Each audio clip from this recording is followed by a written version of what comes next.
नमस्कार दोस्तों, easy engine Gypsy channel में आपका स्वागत है। दोस्तों मारुति जिप्सी का अगर फ्यूल पंप वर्क नहीं कर रहा है, पहले तो ये दोस्तों कि फ्यूल पंप वर्क नहीं कर रहा है तो क्या क्या चेक करें। एक तो फ्यूज तो देखना ही देखना है, सारे फ्यूज है। ये मैं दिखा रहा हूँ वो रिले है, ये मेरे हाथ में जो है रिले आप देख रहे हो, ठीक है। इसमें एक इग्निशन का है और फ्यूल पंप का रिले है। जब इग्निशन ऑन करते हैं तो ये रिले में से पहले इग्निशन ऑन का रिले का एक कट से आवाज आएगी और दूसरा एक रिले जो है वो फ्यूल पंप ऑन करेगा 10 सेकंड के लिए। तो 10 सेकंड के लिए ऑन होके फिर से वो बंद हो जाएगा। ये जो आप रिले देख रहे हो, ये रिले जो है वो फ्यूल पंप का है और वो ऑपरेट होता है 10 सेकंड के लिए जब भी इग्निशन ऑन करते हैं। तो ये चीज कंफर्म पहले करनी है कि वो ओके है कि नहीं। उसके बाद फ्यूल पंप का साउंड सुनना है कि फ्यूल पंप ऑन हो रहा है कि नहीं। चलिए, अगर वो भी ऑन नहीं हो रहा है तो उसको रिप्लेस कैसे करें। फ्यूल पंप के अंदर में जो मोटर है उसको रिप्लेस कैसे करें। तो ये टैंक है, बॉटम साइड है। ये टैंक के चारों बोल्ट जो लगे हुए हैं वो 4 बोल्ट रिमूव करने होंगे, ठीक है। और पेट्रोल की जो इनलेट, जो पेट्रोल जहां से फिलिंग होने वाली जो फ्लेक्सिबल होस है, वो होस के ऊपर एक क्लैंप लगा रहता है, वो वहां से उसको रिमूव करना होता है, ठीक है जी।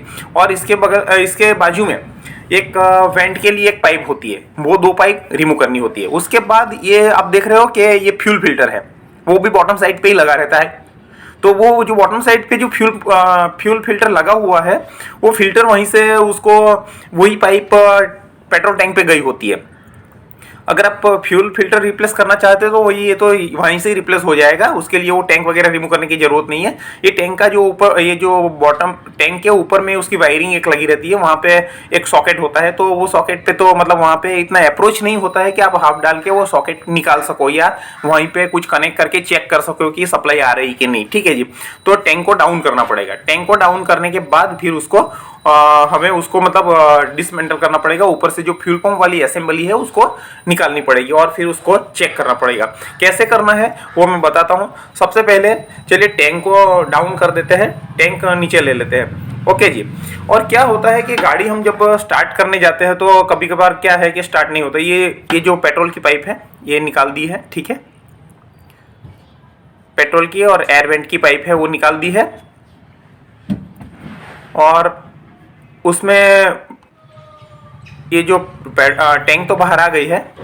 तो अभी इस टैंक के ऊपर में मैं बता रहा हूँ कि आपको मतलब जो पाइप जो है वो 4 पाइप रिमूव की हुई है। अब ये फ्यूल पंप की जो असेंबली है उसको निकालने के लिए ऊपर में 8 बोल्ट लगे हुए हैं। वो 8 बोल्ट 10 नंबर के बोल्ट है, या तो स्क्रू भी रहते हैं, 8 नंबर के स्क्रू भी ऊपर रहते हैं। और डिपेंड्स मॉडल के ऊपर डिपेंड करता है कि कौन सा मॉडल का क्या है। तो इस हिसाब से मतलब ये जो फ्यूल पंप के ऊपर में बोल्टिंग रहती है तो उसको रिमूव करना है। या तो स्टार स्क्रू ड्राइवर से स्क्रू लगे हैं तो वो रिमूव कर दीजिए 8 नंबर के, या तो फिर 10 नंबर के बोल्ट लगे हैं तो उसको रिमूव कर दीजिए, ठीक है जी। उसके बाद ये पूरी ये चारों ऊपर जो लगे हुए जो बोल्ट है वो निकलने के बाद वो असेंबली जो है वो बाहर आ जाएगी। फिर उसमें हमें चेक क्या करना है और क्या रिप्लेस करना है तो वो ओके वर्क करेगा, तो उसके लिए बात करेंगे। तो दोस्तों क्या होता है कि मैं बोल रहा था कि जिप्सी कभी स्टार्ट नहीं होती है। तो क्या है कि हमें क्या चेक करना चाहिए कि फ्यूल पंप का साउंड आ रहा है कि नहीं इग्निशन ऑन करने पे। अगर नहीं आ रहा है तो फिर फ्यूल पंप के ऊपर हमें चेक करना पड़ेगा।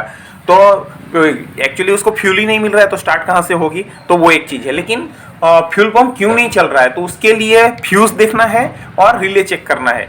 स्टार्ट रिले है और उसके बाजू में ही मैं जैसे बताया कि वो फ्यूल पंप का रिले है, तो वो चेक करना चाहिए।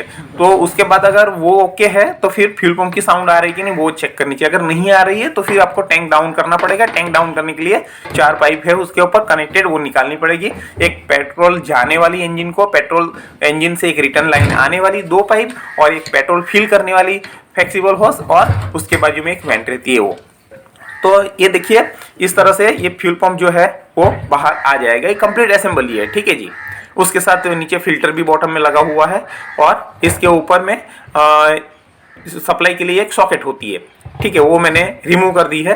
और यहाँ पे ये आप देख सकते हो कि मैं अभी इसको नीचे बॉटम साइड से इसको ओपन करूँगा तो ये फिल्टर वाला जो पोर्शन है उस तरफ से नीचे की साइड से एक कैप किया हुआ है उसका, तो ये फ्यूल पंप जो है वो बाहर आ जाएगा, ठीक है जी। तो ये ऐसे मतलब उसके ऊपर में भी एक सॉकेट होता है जो सप्लाई का, वो निकाल दिया। अब ये जो मेरे हाथ में मोटर देख रहे हो यही है फ्यूल पंप, बाकी वो केज है। जो व्हाइट कलर की असेंबली जो देख रहे हैं वो केज है और इसके अंदर में ये मोटर लगती है।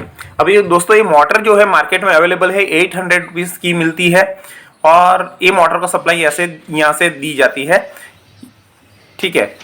तो ये सॉकेट में अगर मैं चेक करना चाहूँ कि यहाँ सप्लाई आ रही कि नहीं, वो मुझे सबसे पहले तो चेक करनी है गाड़ी में कि भाई फ्यूल पंप को सप्लाई जा रही थी कि नहीं, वो मुझे चेक करना है। उसके बाद वो मोटर में रिप्लेस करूँगा, ठीक है।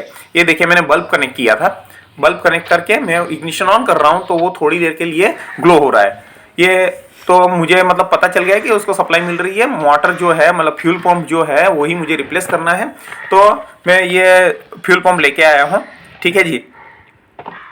ये वाला जो फ्यूल पंप है वो मुझे एक्चुअली ये फ्यूल पंप जो है मुझे 1000 रुपीज़ में मिला है, ठीक है। ये आप देख सकते हो मेरे हाथ में है।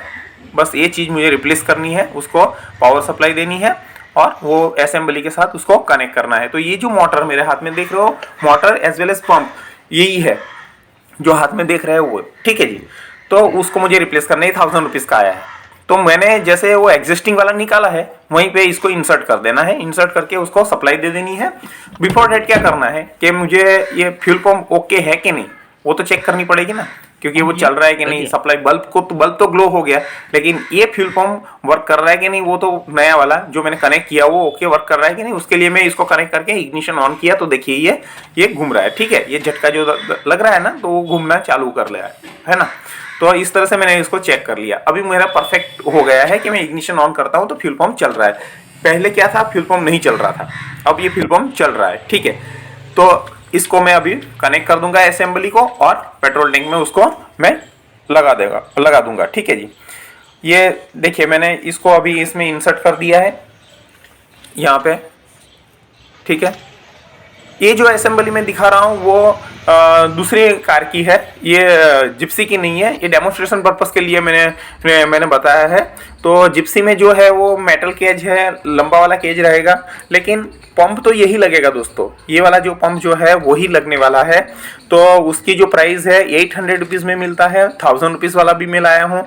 और अगर आप डेंसो वगैरह का लोगे तो 1500 रुपये तक आ सकता है। उसकी अप्रोक्स प्राइस जो है वो 1500 रुपये होती है, ठीक है। तो उसको इस तरह से ही सेम असेंबली करनी है, कुछ अलग नहीं है, सेम है जिप्सी में भी। तो इस तरह से आपको इसको लगा देना है। लगाने के बाद उसको ये असेंबली जो है वो अभी तो टेस्टेड है तो कोई मैटर करता नहीं है, ठीक है। तो ये टेस्टेड असेंबली जो है उसको फिर से टैंक के अंदर में रीइंसर्ट कर देना है दोस्तों। टैंक में उसको ये देखिए एक ओरिंग भी रहेगी। फ्यूल पंप जब बैठाते हैं तो पहले ओरिंग पहना देनी है। ओरिंग पहनाने के बाद वो फ्यूल टैंक के ऊपर से हमने जिस पोजीशन में से फ्यूल पंप निकाला है उसी पोजीशन में उसको रखना है, ठीक है जी। और ऊपर के जो बोल्ट है वो बोल्ट लगा देने हैं। तो मैंने देखिए इंसर्ट कर दिया है टैंक के अंदर में। फ्यूल पंप की असेंबली जो है वो मैंने पूरी डाल दी है जिस तरह से जिस पोजीशन में निकाली थी, क्योंकि उसके जो इनलेट आउटलेट पाइप वगैरह जो है वो उसकी पोजीशन चेंज नहीं होनी चाहिए। और ये प्रेस फिट है, ये आपको जस्ट ये फ्लेक्सिबल होस के ऊपर में आगे एक लॉक रहता है, वो लॉक जो है मैंने देखिए स्क्रू ड्राइवर से उसको साइड करके फिर वो लॉक निकाले थे।